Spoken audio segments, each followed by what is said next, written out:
Assalamualaikum warahmatullahi wabarakatuh. Halo pembelajar sejati, kemampuan berbicara adalah kemampuan yang bisa mengubah dan mengguncang dunia. Mengubah artinya dari tidak bisa menjadi bisa, dari tidak paham menjadi paham.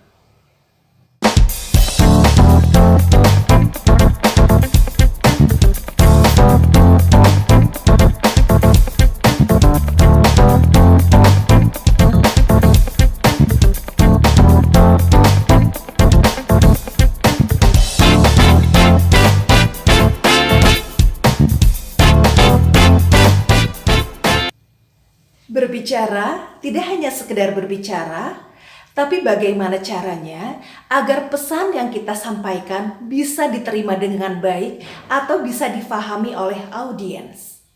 Pada akhirnya, audiens akan mendapatkan efek komunikasi dari pesan yang kita sampaikan. Efek komunikasi itu ada 3. Pertama, menambah pengetahuan. Kedua, menyentuh aspek perasaannya. Dan yang ketiga, tentu saja merubah perilakunya. Namun sebelumnya, Anda boleh aktifkan lonceng notifikasi dan juga boleh subscribe sehingga Anda akan terus mendapatkan materi public speaking secara gratis. Tips olah vokal yang pertama adalah ARIN. ARIN itu adalah singkatan dari artikulasi intonasi. Artikulasi maksudnya adalah jelas. Jadi setiap patah kata yang kita keluarkan haruslah jelas sehingga diterima oleh audiens juga jelas dan pada akhirnya mereka akan paham dengan apa yang kita sampaikan. Jangan sampai kalau kata orang Sunda berbicaranya itu cadel sehingga kurang jelas ya apa yang dikatakan. Solusinya, Anda boleh melakukan latihan dengan cara baca buku disuarakan, terus latih berulang-ulang. Adapun intonasi berhubungan dengan naik turunnya irama. Jadi, saat kita berbicara, jangan sampai datar terus. Jikalau kita datar terus, maka terkesan monoton atau bosan. Coba variasikan iramanya. Misalkan begini. Ibu bapak yang baik, hari ini saya sangat bahagia sekali karena ibu-ibu begitu sangat bersemangat dalam belajar. Lain halnya dengan seperti ini. Ibu bapak, saya sangat bahagia sekali karena hari ini ibu bapak begitu semangat dalam belajar. Beda kan yang dirasakan? Jadi cobalah permainkan intonasinya. Jikalau Anda datar terus, maka audiens yang mendengar akan merasa monoton atau bosan. Dan yang kedua adalah VOPO. Singkatan dari volume dan juga tempo. Volume itu erat kaitannya dengan besar kecilnya. Saat kita berbicara, jangan sampai volume suara kita terlalu kecil sehingga pesan yang disampaikan tidak jelas. Jadi cobalah diperbesar sedikit ya suaranya. Dan juga tempo. Tempo ini erat kaitannya dengan cepat atau lambat. Saat berbicara, jangan sampai temponya itu cepat terus. Jikalau itu terjadi, maka audiens akan sulit mencerna isi pesan yang disampaikan. Tapi jangan juga lambat. Kalau lambat tentu audiens akan merasa lelah atau bosan. Tapi gunakanlah tempo yang tepat. Dan yang ketiga adalah JESI. JESI ini adalah singkatan dari jeda dan aksentuasi.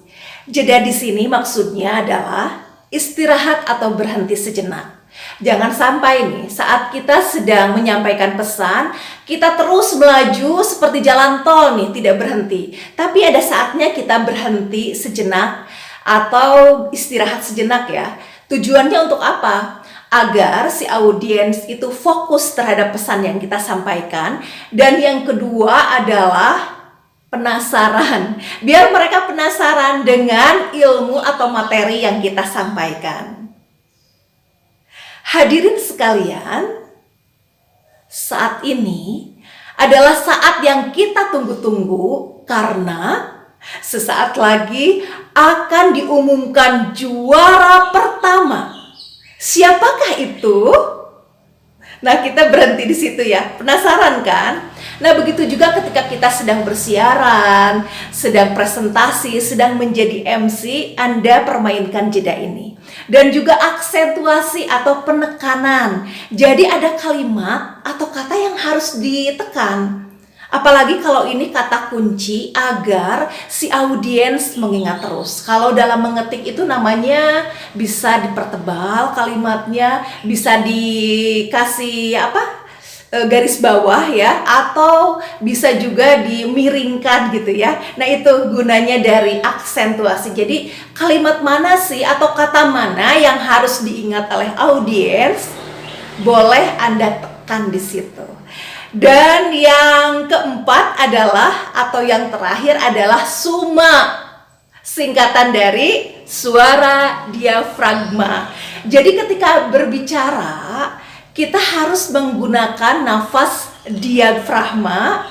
Tujuannya untuk apa? Agar suara kita menjadi lebih dalam dan juga audible. Audible ini maksudnya adalah lebih enak didengar. Nah, bagi yang belum tahu nih, bahwa nafas diafragma ini adalah otot di antara otot dada bawah dan juga perut atas. Jadi silahkan Anda ya coba berbicara dengan nafas diafragma.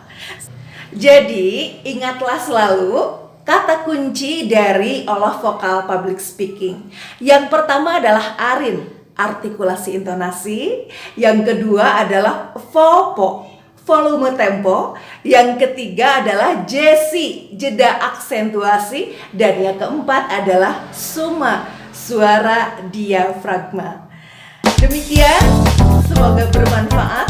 Dobraklah rasa takut, bersiaplah untuk tampil ke depan.